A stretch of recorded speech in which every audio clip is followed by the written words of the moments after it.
اور پھر جو فلاحی ریاست جدھر انسانیت ہوتی ہے، جدھر آپ اپنے کمزور طبقے کی فکر کرتے ہیں، جدھر آپ ذمہ داری سمجھتے ہیں کہ میرا جو لوگ ہیں بیچارے جو نچلے طبقہ ہے، ہماری اسٹیٹ کی ذمہ داری ان کو تعلیم دیں، ان کے لیے علاج کریں، ان کا صحت کا دھیان رکھیں، ان کی نوکریاں کریں. یہ آج آپ یورپ چلے جائیں، برطانیہ چلے جائیں، آپ ان ملک کو علی پیچھے ہو، آپ دنیا میں چلے جائیں، ہر جگہ کے اوپر آپ کو یہی نظر آئے گا کہ بہتر ان کا سسٹم، سوشل سیکیورٹی سسٹم بہتر ہے، فلاحی ریاستیں ہیں. وہاں عدالتوں میں جاؤ، وہاں عدالتوں کے اندر کمزور سے کمزور آدمی کی عدالت کے اندر ان کو انصاف ملتا ہے. تو میں جب مدینہ کی ریاست کی بات کی، اور پہلے نہیں کی، جب ہمیں حکومت ملی تب میں نے شروع کیا.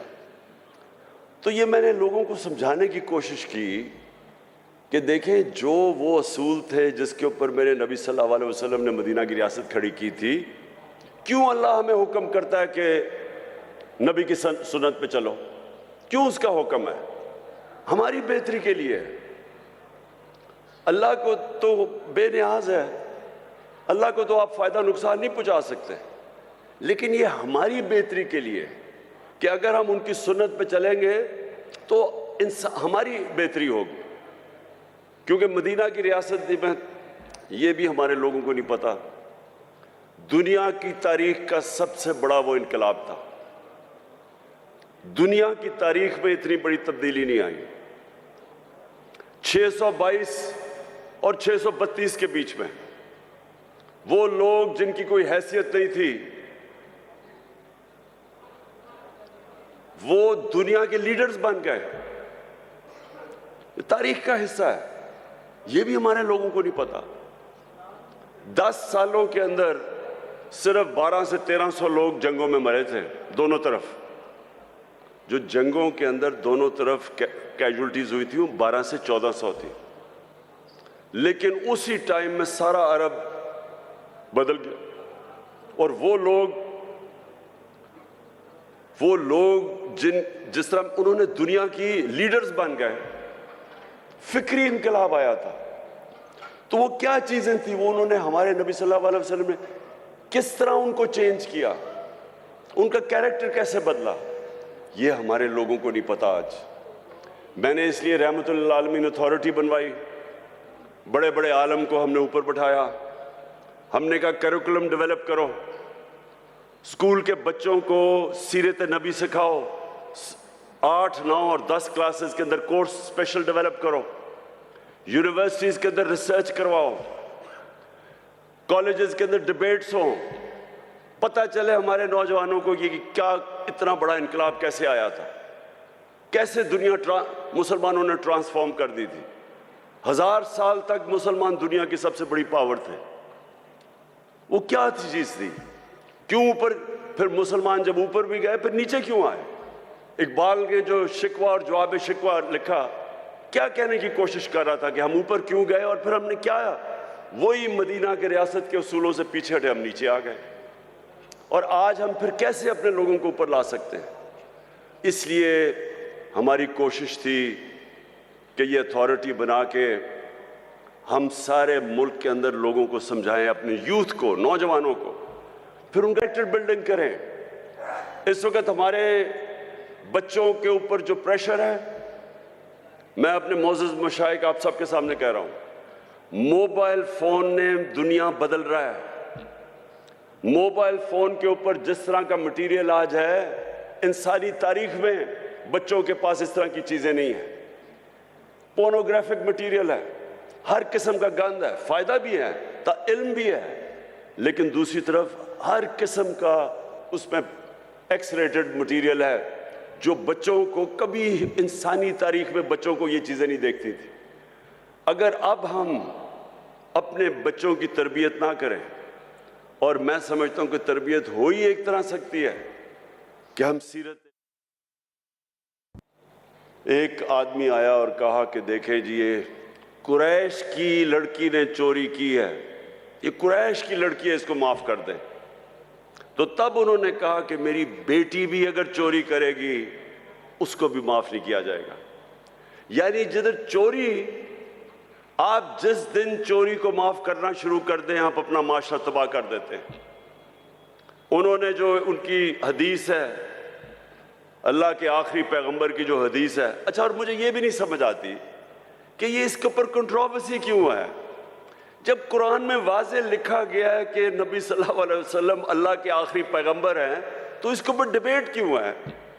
جو نہیں مانتا وہ مسلمان ہی نہیں ہے اس پہ.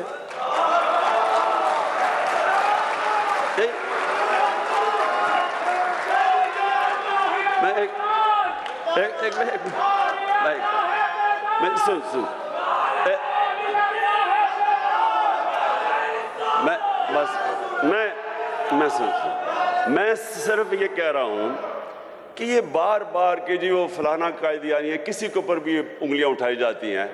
میں سمپل بات کر رہا ہوں، جس نے بھی قرآن پڑھی ہوئی ہے اس میں یہ چیز تو واضح ہے نا کہ محمد مصطفیٰ نبی صلی اللہ علیہ وسلم اللہ کے آخری پیغمبر ہے. واضح ہے یہ، تو اس کے اوپر تو ڈیبیٹ ہی نہیں ہے.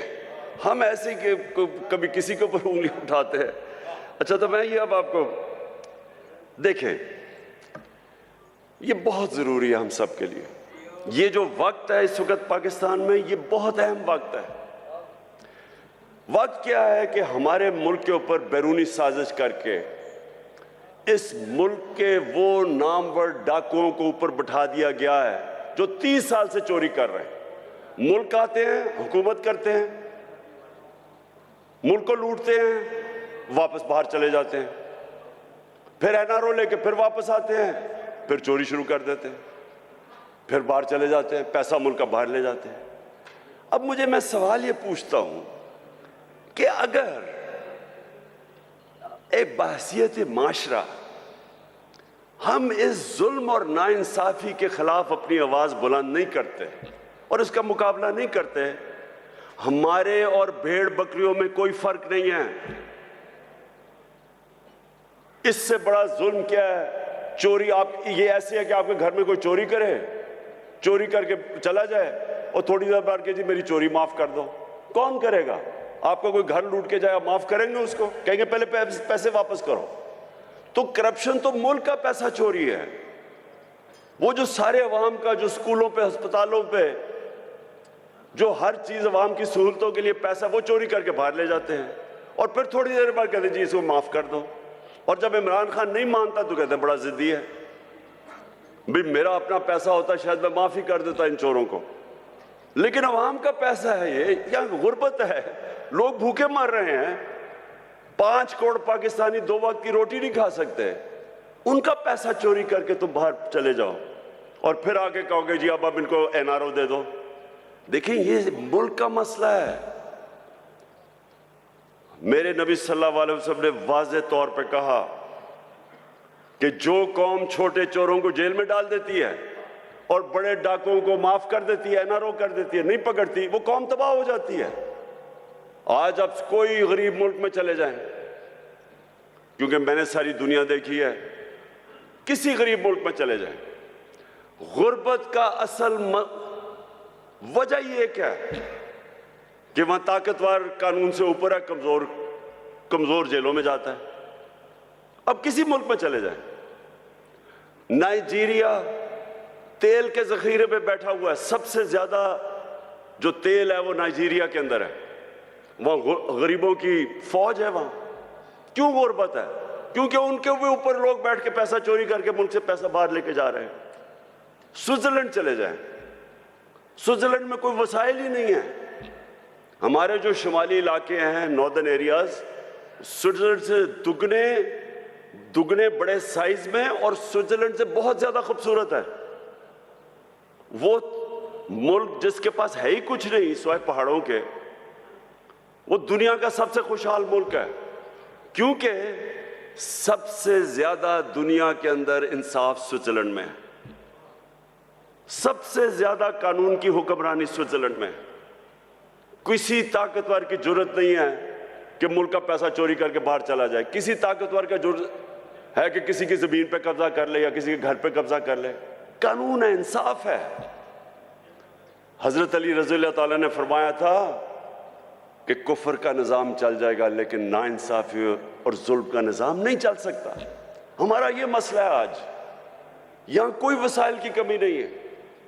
یہ اللہ نے ہر قسم کی اس ملک کو نعمت دی ہے, لیکن یہ ملک تب تک نہیں چلے گا جب تک ہم مل کے اپنے ملک کو ان اصولوں کی طرف لے کے جائیں جس کے اوپر مدینہ کی ریاست کو کھڑا کیا تھا میرے نبی نے. تو میں آپ مشائخ, معزز مشائخ, میں یہ چاہتا ہوں کہ آپ یہ میرے ساتھ مل کے یہ ملک کی حقیقی آزادی کے لیے جہاد لڑیں. بس بس بس بس بس بس بس بس بس بس بس میں یہ پیر منور صاحب,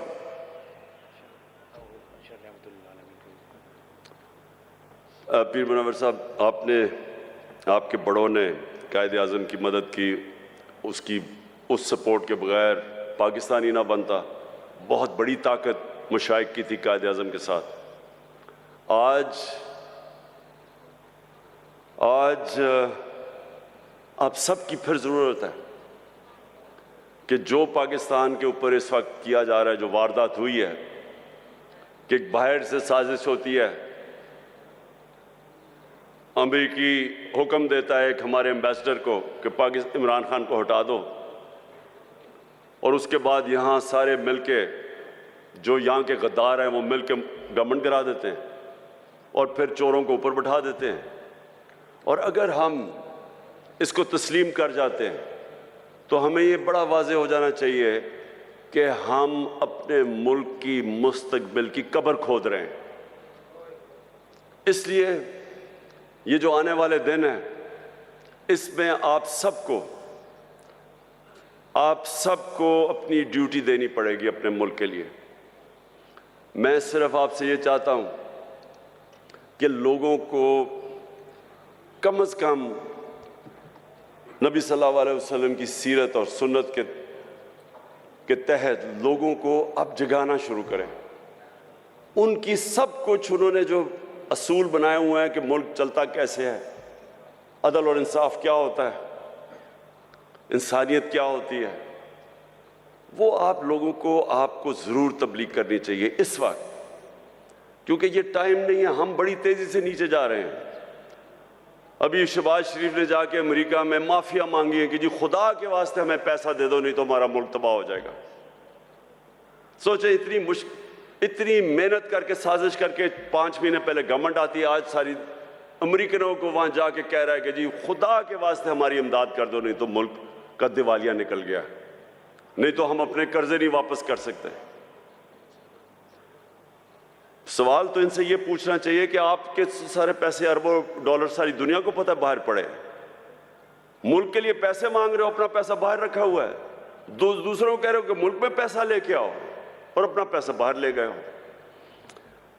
تو میں آخر میں سب سے ابھی سے ہی میں اپنی حکومتوں کو, 4 ہمارے پاس حکومتیں ہیں, گلگت بلتستان, آزاد کشمیر, پختونخوا اور پنجاب. انشاءاللہ ہم نے پچھلے سال بھی اور اس سال بھی بھرپور طریقے سے 12 ربیع الاول بنائیں گے,